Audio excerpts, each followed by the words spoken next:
Hello guys, another Geek123 here, and just a good morning, afternoon or evening to you, and yeah, I'm back making a proper video today, but still kind of different. The difference is this is actually me reacting to somebody else's opinions about something Spider-Man wise. Specifically, like I said in my update video, the Nostalgia Critic, aka the channel now known as Channel Awesome. The Nostalgia Critic series is not really a thing I really tend to really like, but I kind of still respect a little bit. It's a series where just a funny character reacts to a movie, gives his own opinions about it while making some jokes, while also having a skit going on at the same time with his goofy type friends. And this happens in this episode, obviously. And this month is sort of called Spider Month, where he reacts to all the Spider-Man movies. I don't think he's reacting to the MCU Spider-Man or the Spider-Verse movie, because the way he's talked about them shows that they're the modern Spider-Man movies, which they are, totally are. So I think he's only responded to the Spider-Man trilogy and the Amazing Spider-Man movie, Spider-Man 1 and the Amazing Spider-Man 2. And yeah, I made this series, and I wasn't really planning to make this when I first heard about it. But then when I saw the reactions that people didn't like the first video he uploaded, I decided to screw it, let's just make this series where he makes his comments in his video and I just react with my own opinions to try and justify these movies, or justify these movies, because I don't like every Spider-Man film. Spider-Man 3 is a favourite of mine, but it's not the best, so I don't think I'll be defending that too much. I think I'll be even on his Spider-Man 3 video, which he has already uploaded but I have not checked out yet, because I want a clear, fresh mind when I'm making these notes, like I sort of have done for this video. And I don't like the Amazing Spider-Man 2 movie at all. It's got aspects that I love, but the way that movie is just handled, I just don't like it. Okay, yeah, so what I'm basically going to do now to start off the video properly, it's been like 2 minutes, I'm basically just going to play a clip from the episode and then my reaction to it from my notes I have. So here is the first clip.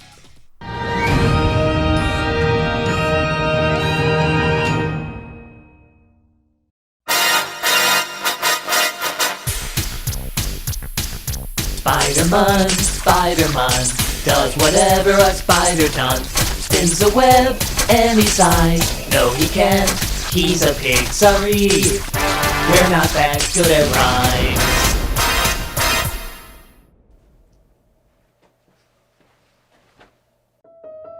Hyper? Benny? Thought I told you guys to get ready for Spider-Month. Oh, we are, darling. Yeah, we're ready to mock the hell out of those Sam Raimi movies. Awesome, I think. Wait, I thought you guys loved the Raimi movies.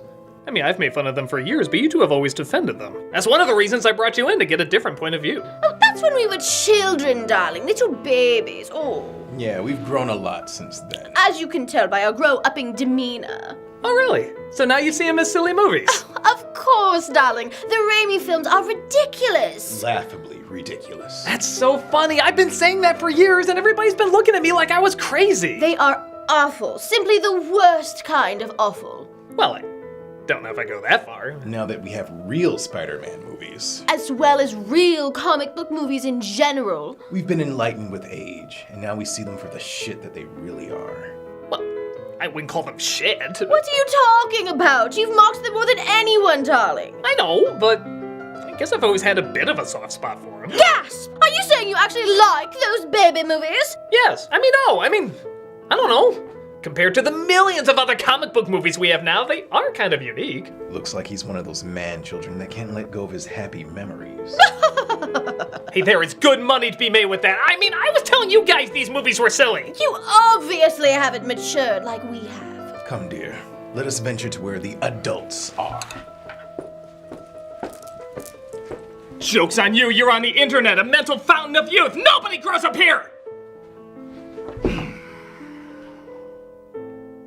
Am I really gonna end up defending these movies?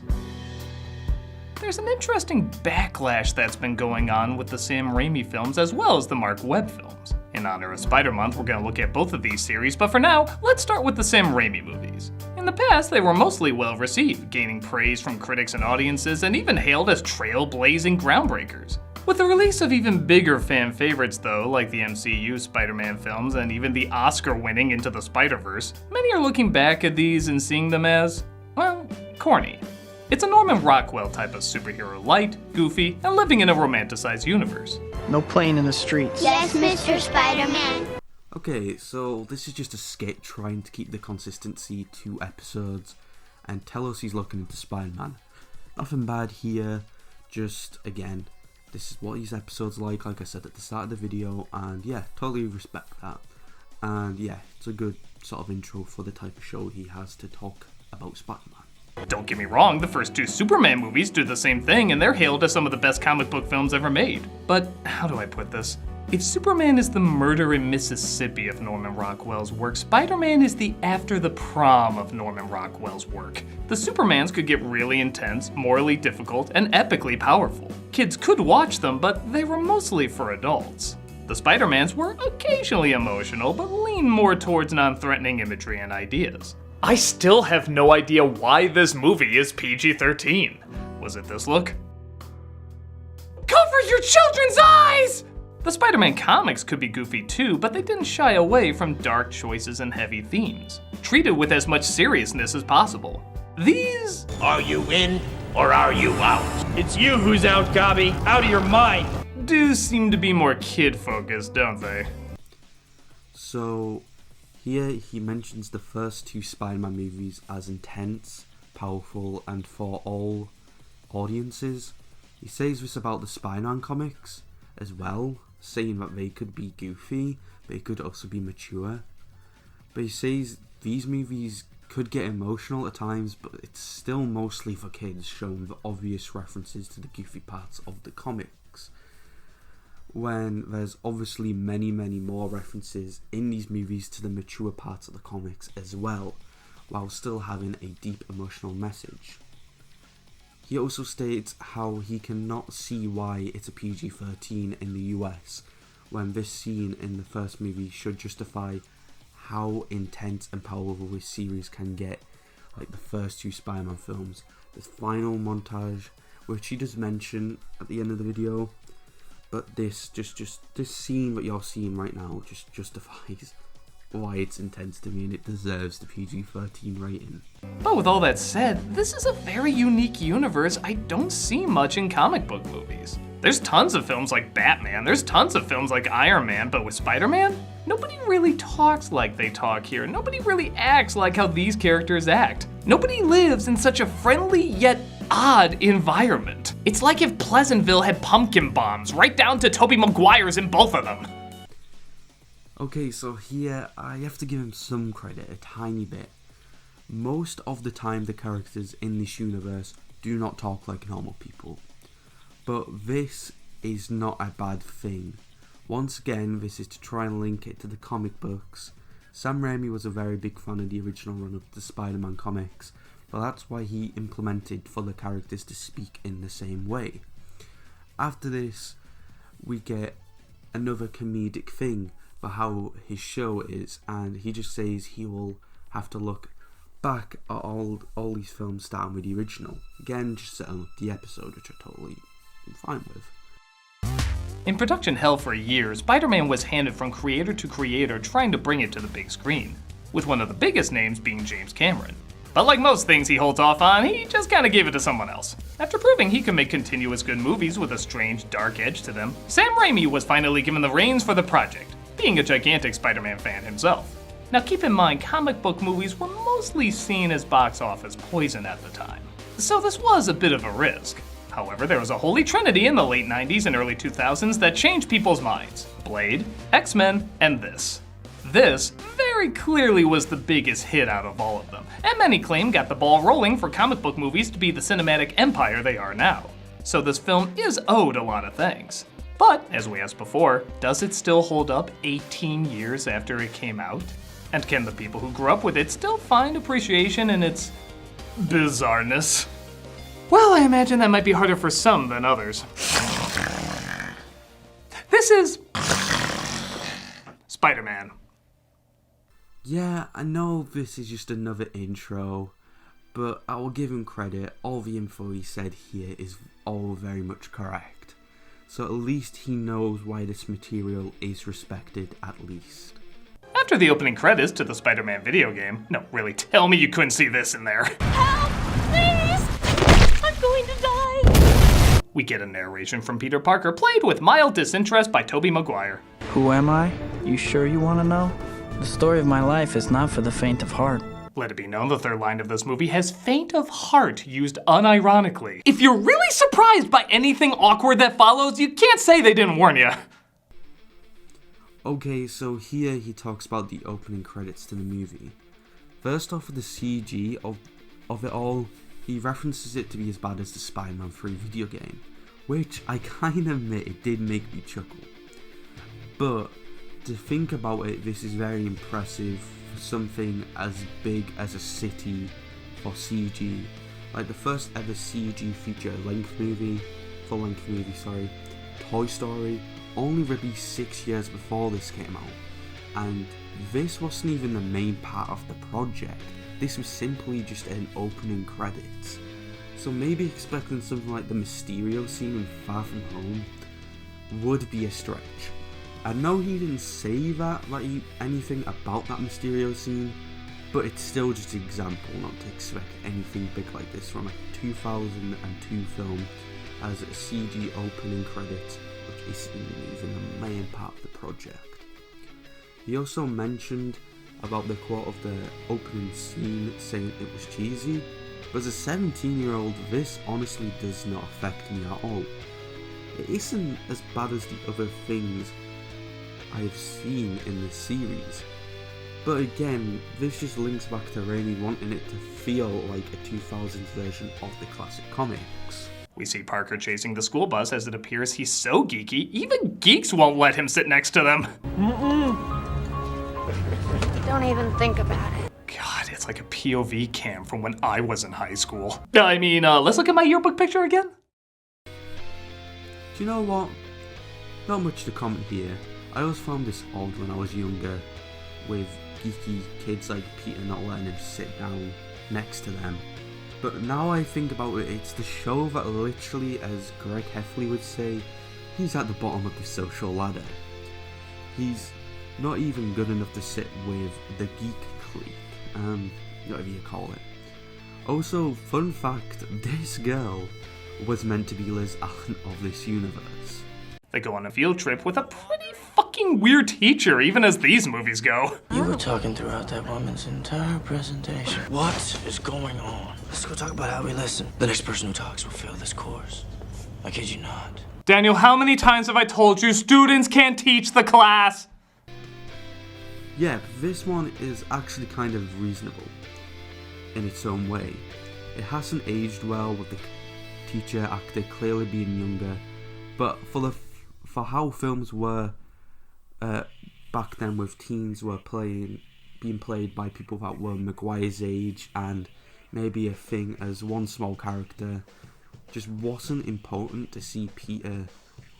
Since Peter does graduate from this film, it's not like we ever see this teacher again. He's literally in this one scene, so I don't think it was that much important.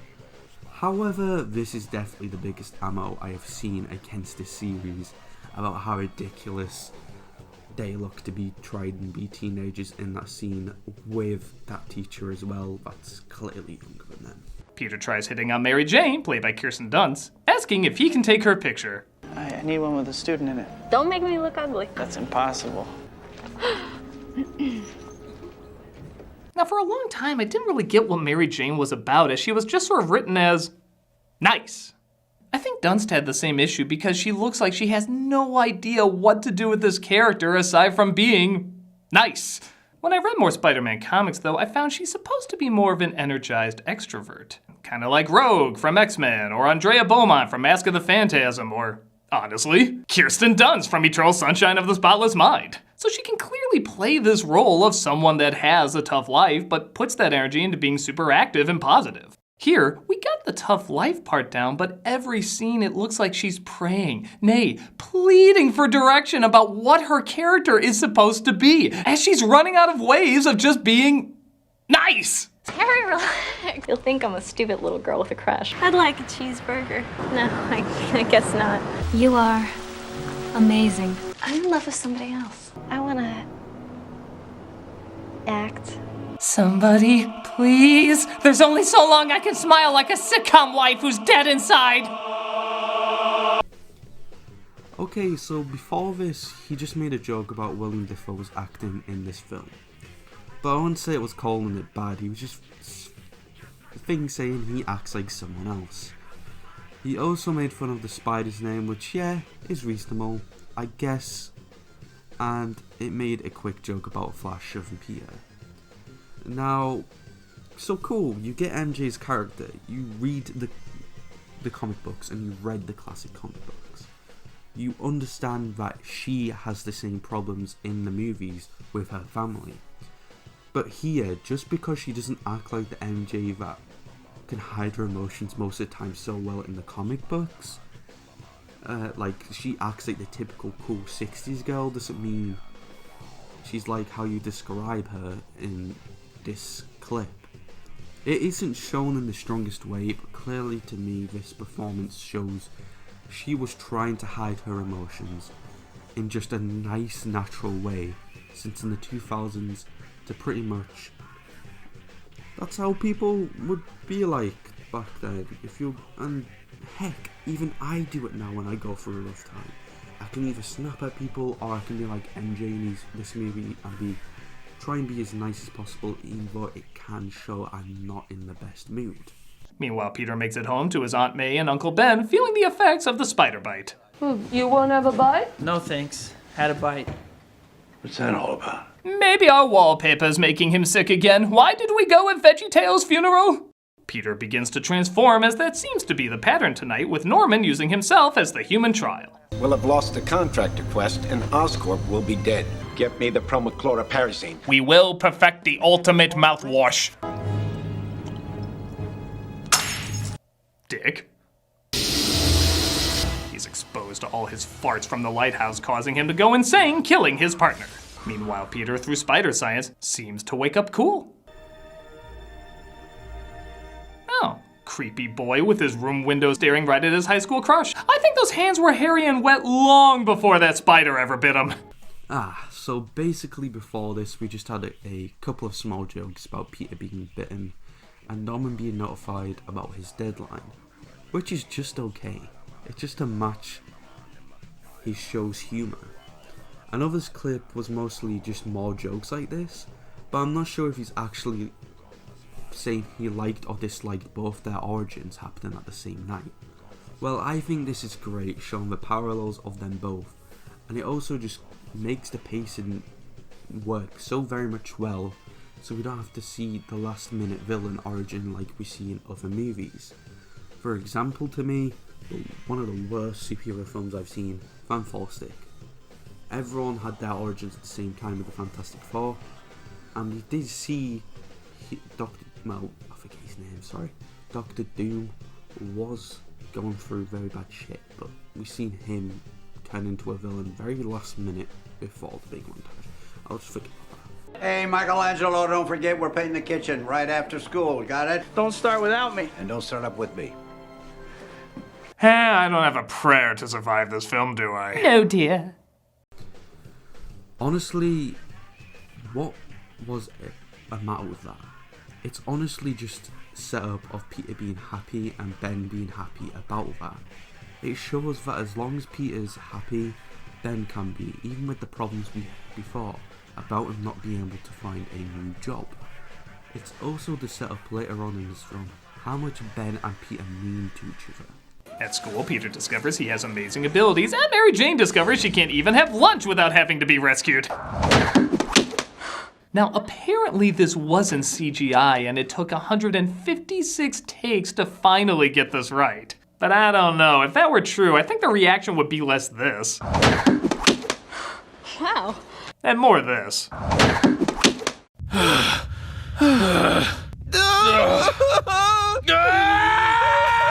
That was pure luck! I was not in control of that situation at all! Okay, some more basic jokes, very cool, I get that, it's for the show. But remember, the reaction is different because of acting.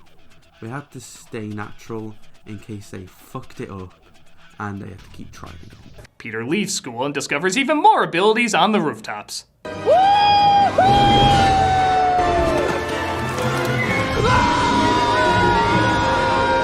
To those wondering if these hideous effects look good back then, Lord of the Rings: The Two Towers came out the exact same year. These effects were awful!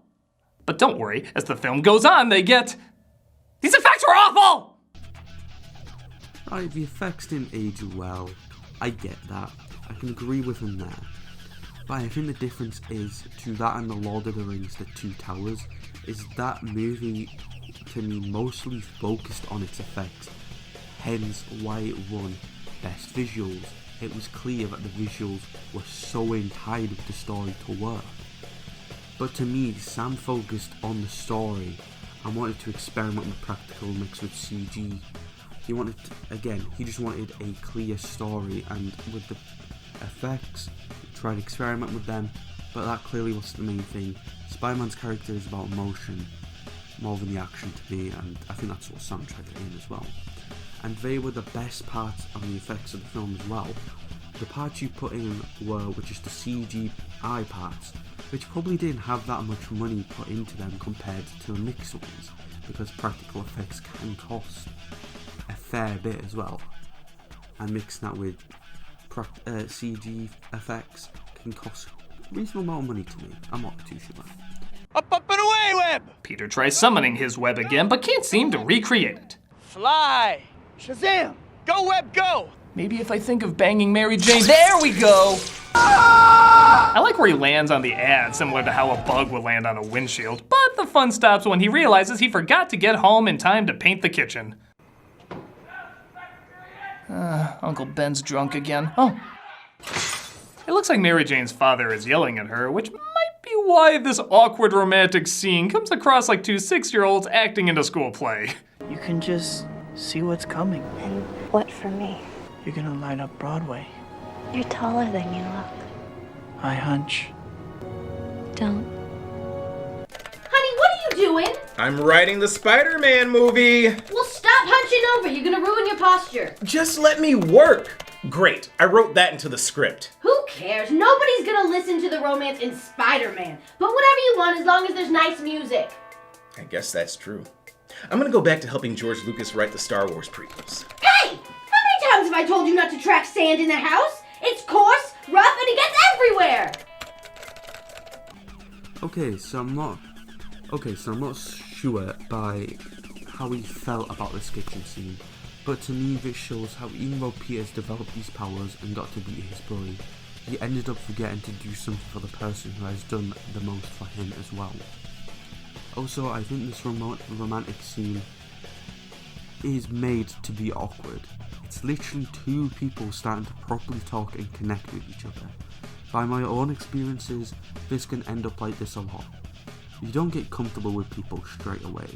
Peter decides to look for ways to get money to buy a car to impress Mary Jane. He notices an ad for amateur wrestlers because the paper's printing Craigslist now. And he asks Uncle Ben if he can drop him off, saying he's gonna study at the library. Now we all know this scene. Uncle Ben says with great power, yada yada yada. Peter blows him off and he's gonna regret it. But honestly, I would have liked a little more friction between them as Peter kinda bites his head off out of nowhere. It's not like there was a falling out between them earlier on. He just kind of acts mean for the sake of acting mean. I'll figure it out. Stop lecturing me, please. I know I'm not your father. Then stop pretending to be. Or at least tell me where my father is. Never. He knows what he did even if I forgot. God damn you, Uncle Ben!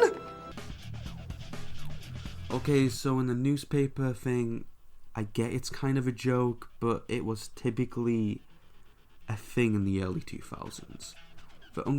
For the Uncle Ben thing, are you serious? Peter's having the time of his life so far, and because Uncle Ben is being reasonable with him, trying to talk to him, Peter's just being a typical teenager like me and snapbacks because he doesn't think about other people. He just thinks about what he wants. Heck, again, I do that on the occasion as well. Hey, it's how the internet reacted when they heard Maguire was cast in the role. Don't worry, a treasure trove of memes shall be thine reward. So before this we had some more small jokes, but here, this is odd. I have never heard about people disliking Tobey being casted as Peter in 2001, and really the face memes? Dude, you're literally using 9 screenshots out of 422 minutes of content. I know they were a big meme in the early 2010s, and it is a thing people still put against Tobey's acting in this.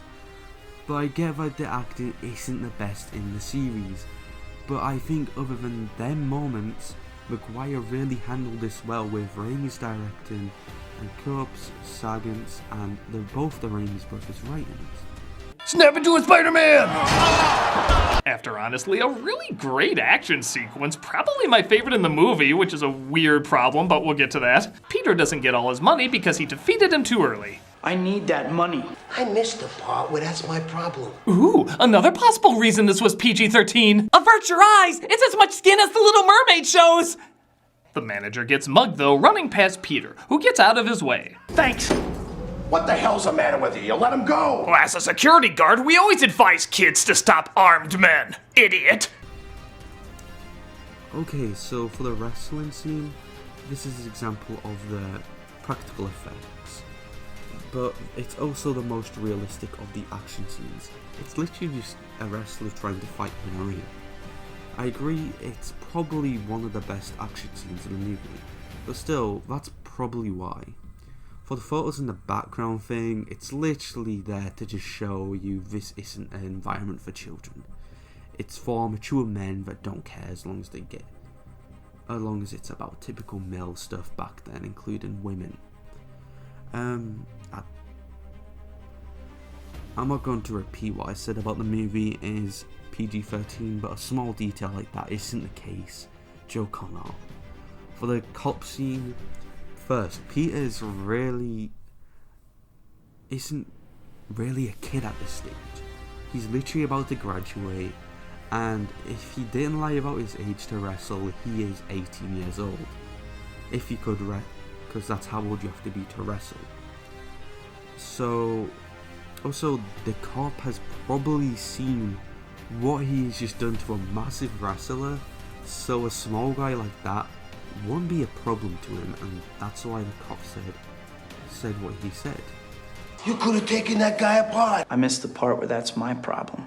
Peter discovers, though, that Uncle Ben's car has been stolen and he was shot in the process. Uncle Ben? Oh my god, you've been shot! I missed the part where that's my problem.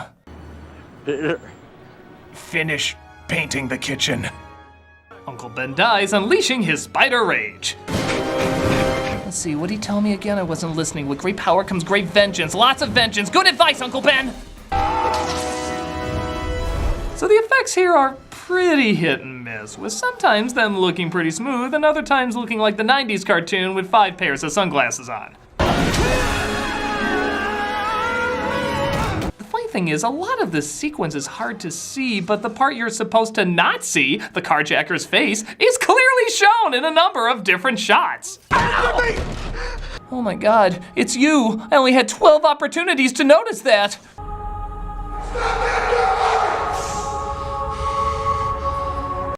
Thank God for that flashback. Who has time to remember minutes ago? You know what I love about heroes that don't kill? Bad guys always conveniently trip to their deaths around them. I had a partner, by the way, and not important. Okay, so quite a bit to say here. First off, the effects, I'm pretty sure I'm going to say this multiple times in this video again, but remember the production context, and how Raimi handled the effects in both good and bad ways. For the vengeance and flashback comments, this whole scene is Peter forgetting what Uncle Ben has said to him because he's in anger going after the killer that killed his uncle. But once he sees who he is, we see his flashbacks, showing the guilt rushing back to him, which results in him being in shock. This then later on in the film makes Peter learn Ben's words and will do what's best due to the guilt from Ben's death. Finally, for this part, the face thing. yeah, I can agree, it's not much of a shock to us. It was him from the camera angles, but still, these shots could be there to show how intimidating Peter is being right now by the shocked face the robber gives. Meanwhile, a nearby base is testing their vibrator grasshopper when Norman crashes the party.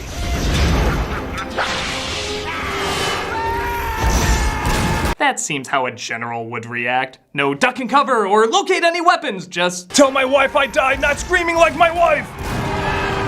Cut to everybody graduating as Norman seems to be happier for Peter than he is for his own son. I know this has been a difficult time for you. Excuse me, I have a tumor to fill with this pent-up aggression. If you ever need anything, just give me a call. You're like a brother to Harry. That makes you family. You're like a brother I wish my son had, minus my son. So just before this, there was one simple joke again. It's the formula of the show. Okay, so the comment about the death, yeah. I have to agree, I know he was a dick, that he just wants money, but all he wanted to do was get Norman out the picture. So pretty odd, he wasn't really heroic at all. But yeah, I totally agree with what you just said there. Really odd by us now. But the Osborn and Peter's dynamic, this is there to make us know how selfish Norman is as well, other than that guy. He wants a son like Peter, so he treats Peter more like a son than Harry instead of trying just to connect to his son for who he is.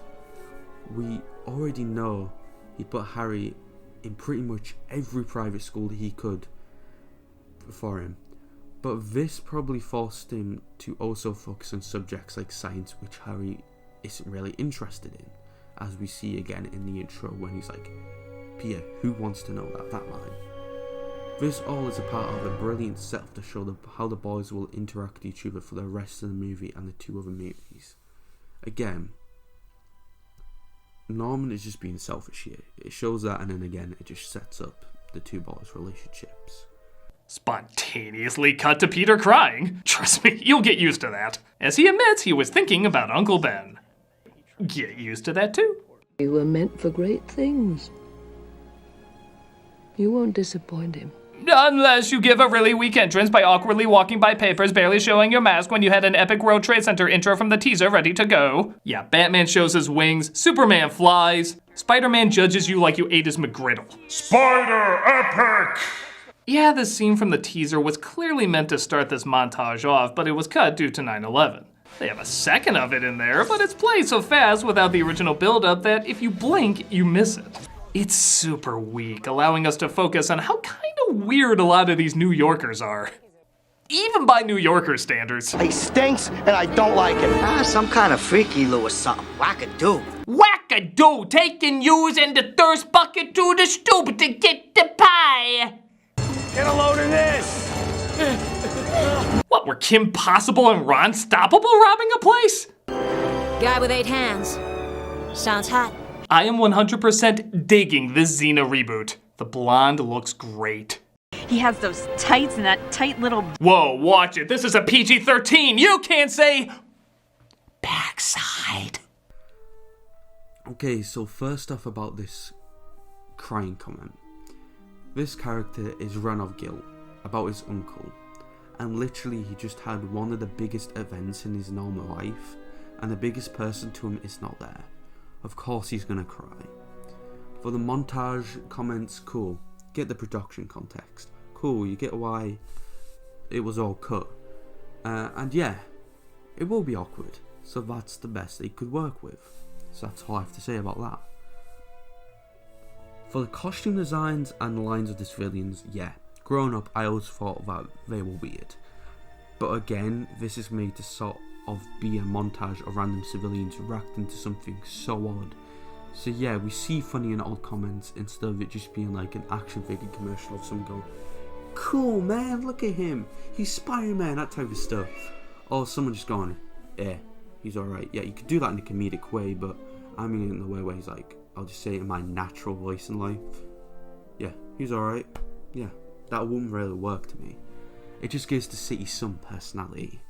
Excuse me, darling, but it seems like you find this movie rather ridiculous. Well, yeah, I never said it wasn't, but I am still invested enough. Oh yeah, that's a quote for the movie. Spider-Man, I was invested enough. You know, you're making my job of praising a movie I said was overpraised very difficult. Well, that's what happens when you're a grown-up. I will prove to you there is something beneficial here for adults. You do that while we continue being adults. Come, darling, let's use our free time discussing how there's no free time. Oh, that's very adult. Rather. People need to die younger.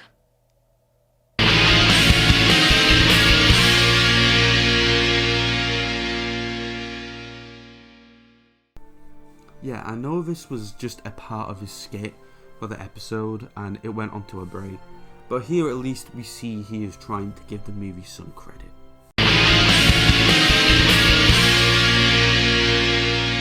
So the one over-the-top element everyone can seem to get behind in these movies is J.K. Simmons as J. Jonah Jameson. He's the fast-talking head of the Daily Bugle, and despite him really having no reason to hate Spider-Man, he does it so well, I don't think anybody cares. Tomorrow morning, Spider-Man, page 1 with a decent picture this time. Move Conway to page 7. There's a problem with page 7. And make it page 8 and give him 10% off. Okay. And make it 5%. That can't be done. Get out of here! How's this for a story? Kids today don't even know what newspapers are! Yeah.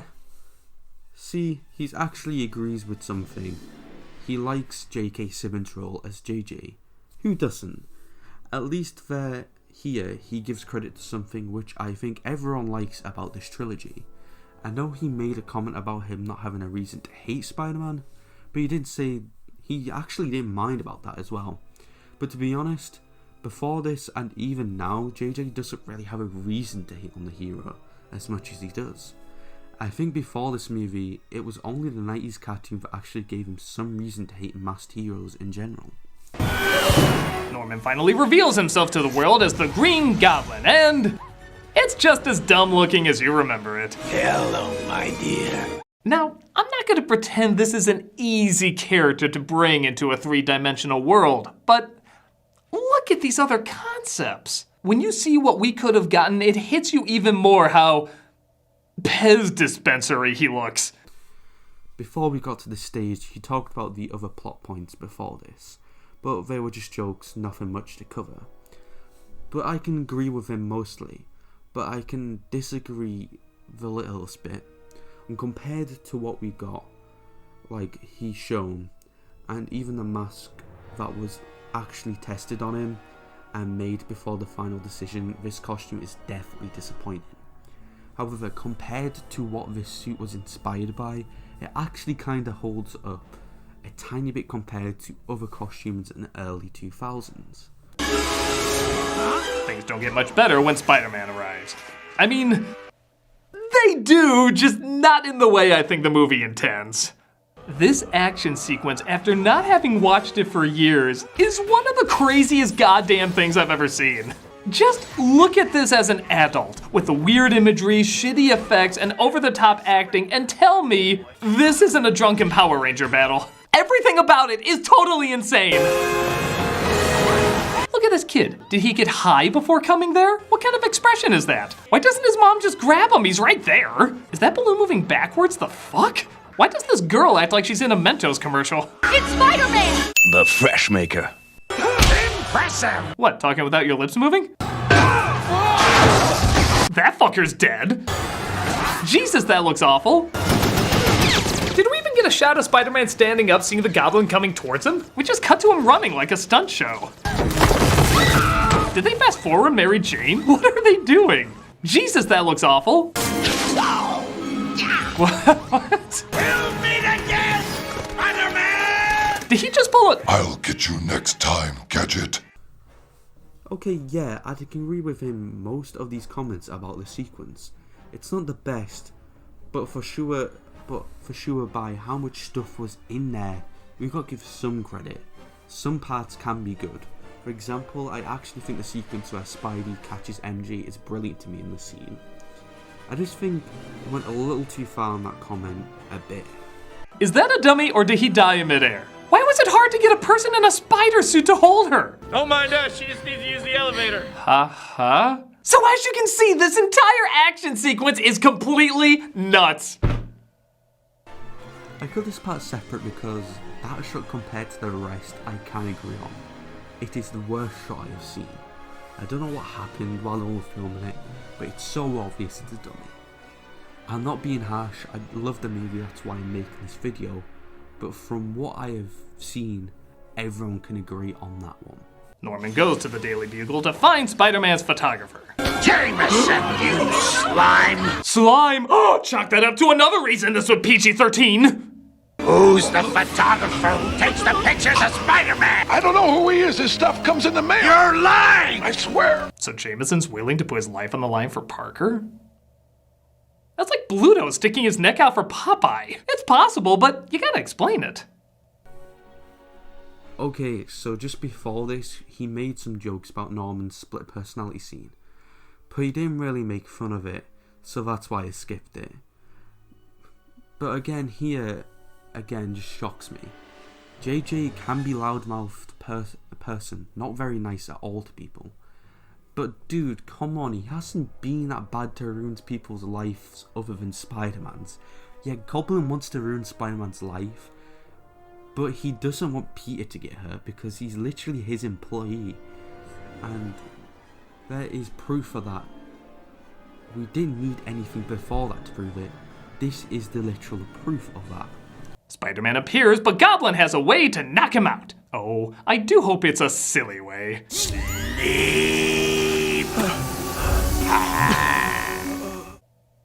I love it when it hits you that the main villain of your movie just made a Humphrey the Bear sound effect.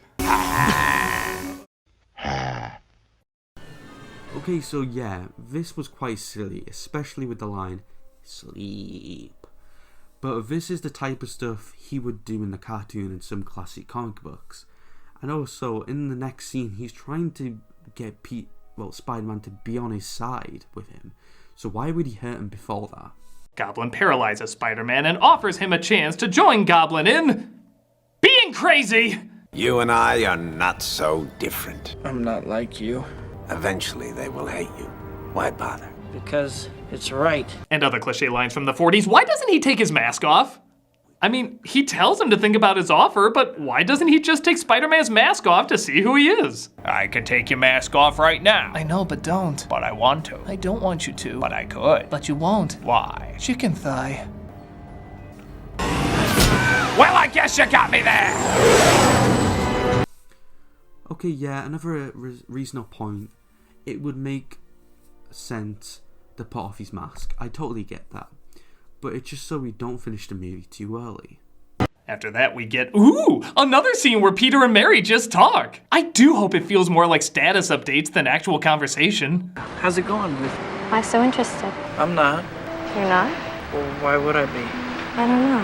Why would you be? I don't know. What the hell are you even talking about? I'm not. You're not? Well, why would I be? Why would you be? You're so beautiful. It's only because I'm so in love. No, it's because I'm so in love with you. Oh, come on, dude. That's so edited, man. I'm not gonna comment about this scene since you literally edited it to be your own way to make jokes about it. Just come on, dude. Mary Jane has to be rescued again, this time from kissy faces. Ooh, I saw a hoodlum do that in West Side Story. And I've never seen anyone do that. But Peter changes into Spider-Man to save her. You have a knack for saving my life. I think I have a superhero stalker. Who talks like that? You know, Peter, she doesn't know you're Spider-Man. There's no red flags that she's cheating on her boyfriend with a pajamaed criminal while also kind of playing the field with you. This is why all you got was a hug in Spider-Man 3. Okay, so first off, she talks like that because, again, that's how their comic book MJ would react like. Then, for the thing with cheating, yeah, you're correct about it. But it isn't because she wants to mess around with people. She doesn't know who to trust because the way her father treated her. She doesn't see which person is the best for her. She doesn't do it in the right way or the best way, but I can agree with the comment there as well. But that is why she does it. The next day we continue our pattern of parents who are awful as a mother leaves her baby in a burning building.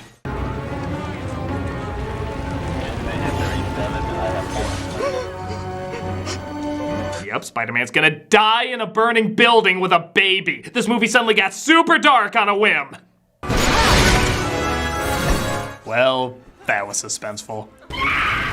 They hear another woman screaming inside, only to discover it's the Goblin.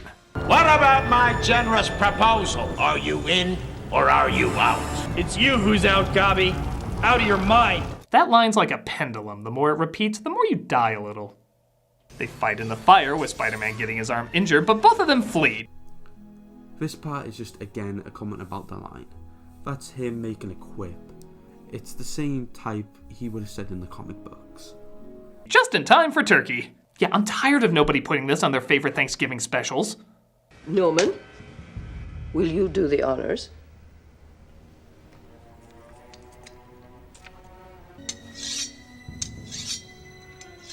Spider-Man, where even sampling sweet potatoes is somehow made weird. Norman notices Peter's wound and immediately figures out he's Spider-Man. Shocking, he kept it a secret so well. Something has come to my attention. And just when you think this movie can't be any more... What? Okay, I know this is lazy, but this scene is done so well, and High Top Films video explains so well. He explains the scene so well and how much it is. So please watch that video to understand it, because there is way too much to talk about this scene, and it feels like you just skipped most of it. I'll leave a link to High Top's video down below. Also, not every film critic likes Spider-Man's High Top Films copy, by the way, guys. So Twitter community, calm down a little bit, please. What do I do? Instruct him in the matters of loss. But how? The cunning warrior attacks neither body nor mind. I just recently saw David Lynch interrogate a monkey. This is weirder. Can you imagine somebody walking in on this supposed intimidating scene and not laughing their ass off? Hey, Rob, I wanted to get your input on... What must I do? Nope, I have to look again.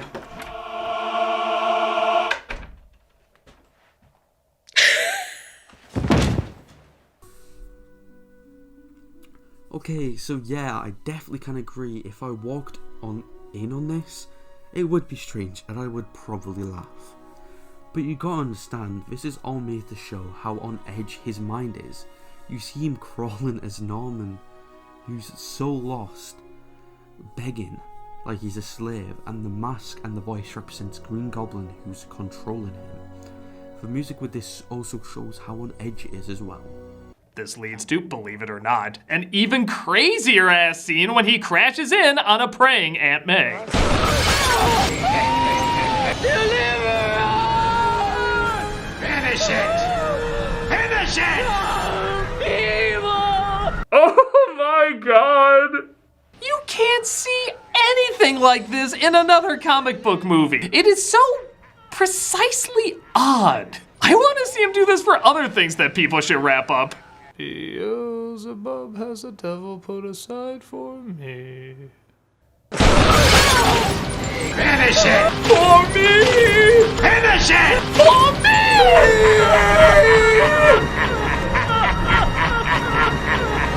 Yeah, I can agree with this. This is very odd indeed. I can agree with the comments you have said there. But the point about this is that Goblin is threatening Peter at the minute. That he will kill them, but he's not going to kill them at this moment. So that's why he goes so still to scare her even more, and she doesn't know what to do and gets panicked. I mean, I don't know how I would react to this, but it still seems kind of normal to me in my own way. She's sent to the hospital where, oh yes! Peter and Mary Jane remain perfectly still in one spot talking again. You know, there's other romantic things you can do. Go to the fair, walk on the beach. Not say things in such a creepy-ass manner?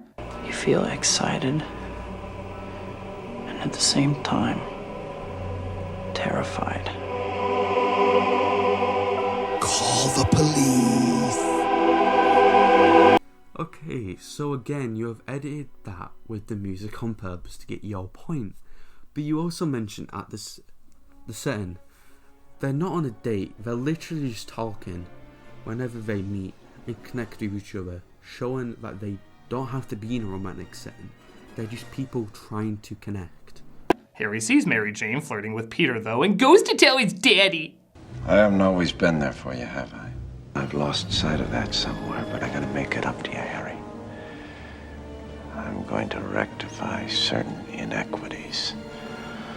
Good to have you back, Dad. This wasn't cryptic at all. Okay, so I'm not sure how he feels about this part, but all I want to say is this definitely is showing how damaged he is at the minute, and to see Peter is damaging his son as well. He will try and get that to make him even more angry enough to want to hurt Peter. Wake up, little spider. Wake up. Eek. Peter wakes up from his terrifying dream as it seems Aunt May is doing better. You do too much. You're not Superman, you know. Well, I'd have to get a lot better at breaking necks. You know, you were about 6 years old when MJ's family moved in. You grabbed me and said, Aunt May? Aunt May? Is that an angel? I really don't like how many parallels this has to the prequels. Aunt May says everyone knows he's in love with Mary Jane, which gets him thinking he should give her a call. Hi. Hey, MJ. I need to know if you're an angel. Hello? MJ, you're finally laughing at my jokes. So other than the jokes here, I can agree. The dream thing is kinda odd. How we didn't get a little bit more reaction from Peter. But I think it was just there to act so you would act natural in front of Aunt May, not to scare her too much. It looks like the Goblin has kidnapped Mary Jane as well as a car full of kids. You can tell they were saving the really good effects for the climax here. Same year as Gollum! This is why only fools are heroes. Spider-Man shows up as Goblin forces him to choose between Mary Jane or the children. Now, anyone who knows the comics knows this is a send-up to when the Green Goblin killed Gwen Stacy on the Brooklyn Bridge. One of the most shocking deaths in comic book history. But here, we're just gonna do the Batman Forever thing. Cause you know, if you're gonna steal from Batman, might as well be the best one. It's not that they don't kill Mary Jane, I honestly don't think that would have worked here. It's that there's no point in doing it like this if you're not gonna deliver the goods. It'd be like telling the story of Jesus. He heals people, gets to the trial, and then he's found innocent and goes home. There's kind of some big epic stuff you're leaving out. Oh yeah, did I mention this was made right after 9/11? Leave Spider-Man alone! You got to pick on a guy trying to save a bunch of kids! You mess with Spidey, you mess with New York! You mess with one of us, you mess with all of us! God bless you, your heart's in the right place. Okay, so I'm gonna ignore the death thing since he did see why they didn't do it. And I think he was joking. But about the civilians defending Spider-Man, yeah. They could be killed, but it shows that they're grateful for him after he saved them so much after these tragic events have happened. For example, 9/11, like you said. Spider-Man saves Mary Jane and the kids, but the Goblin grabs him and takes him to, honestly, the second best fight in the movie. Again, I think that's because there's not a lot of half-ass CGI, and it feels more gritty and grounded. It's even one of the few times the Goblin's mask looks pretty cool. As you can see, Defoe's much scarier teeth inside the fake teeth, giving it a nice creepy vibe. Okay, so yeah, I actually totally agree with him here. This whole thing I was talking about at the start about the PG-13 rating is this part. It's so brutal as well as being one of the best fight scenes in this movie. As you'd imagine, Spider-Man finds his strength and ends up beating the Goblin, just as he reveals his identity. Give me your hand. I've been like a father to you. You know, a father that tries to kill everything you know and love? A Hollywood father. I have a father. His name was Ben Parker. Yeah, and I'm Ray Skywalker. We really are who we choose to be, aren't we? He accidentally nails himself and his goblins as he makes one last request to Peter. Don't tell Harry. Well, I guess you did try to kill my girlfriend and Aunt May and me. You know, fuck you, I'm telling Harry. No, I guess he keeps his dumb scouts honor and returns Norman home where Harry finds him. Whoa, the Ray Skywalker comment? The difference is that Uncle Ben is the difference between that. Sorry, is actually how much development Rey actually got up to that stage of convincing herself to be Rey Skywalker, whether or not she's related to them or not. Well, we see that Ben literally raised Peter Parker and was the one that made him into this hero. So that comment is complete shit to me. Also, with the secret thing, he doesn't do it for Norman. He does it for his relationship with Harry. He doesn't know how Harry would react to it, so he keeps it a secret to keep it safe. Again, not the best way, but it's a totally reasonable way to do that. Plus, he didn't want Harry to know who Norman really was, which was the Goblin. He wanted to see his father be a good man, which is totally reasonable. Well, here we are at the funeral of our best friend's father. Want to go out? There's something I've been wanting to tell you. When I was up there was only one person who I was thinking of. The person I've stood still and talked 5 times having the most boring of conversations with! It's love! Dull, monotonous love! I love you so much, Peter. But Peter, in order to keep her safe, turns down her advances. Because that's totally how it's always gonna be, guys. I will always be your friend. Only your friend? That's all I have to give.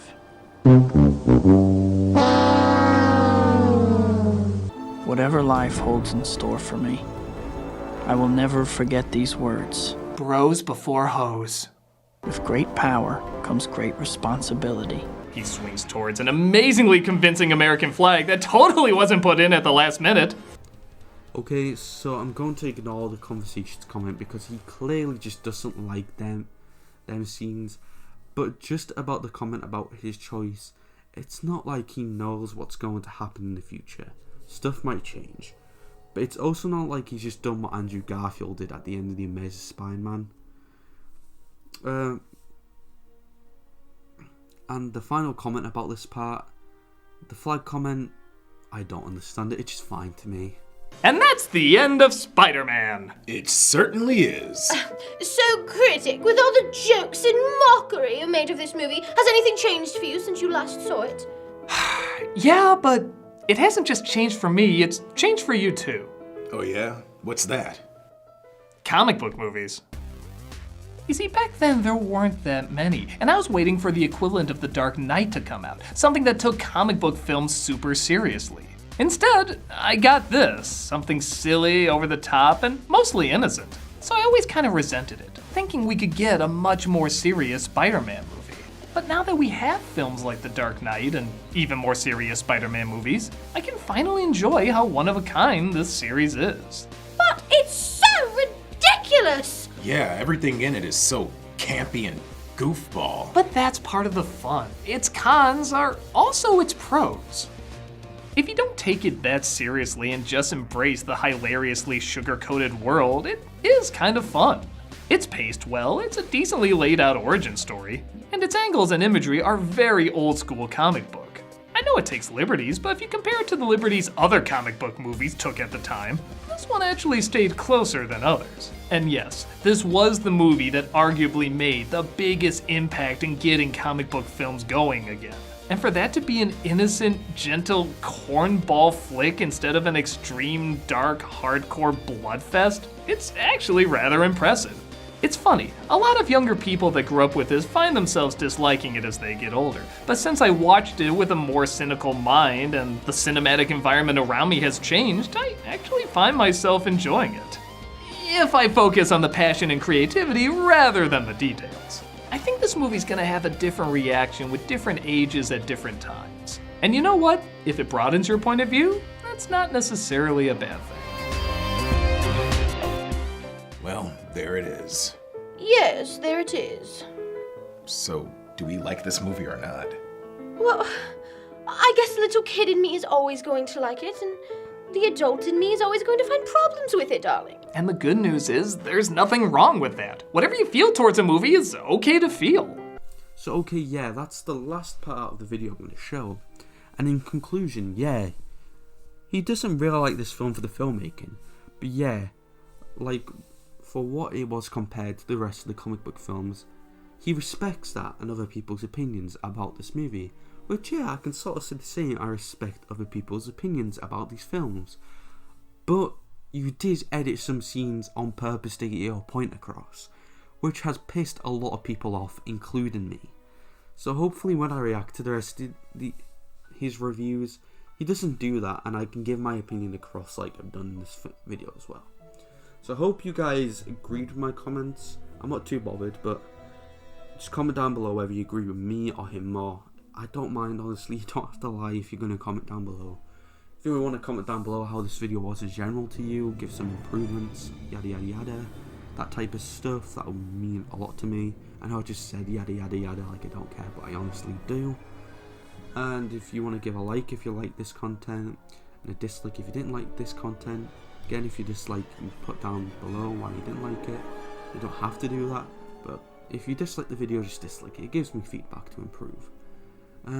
So yeah, that was my thoughts. If you also have checked out other videos and you're not yet subscribed, please do. That'll make my day, honestly. So yeah, that's all I have to pretty much say at the minute for this video, guys. And thank you so much for watching. Listen!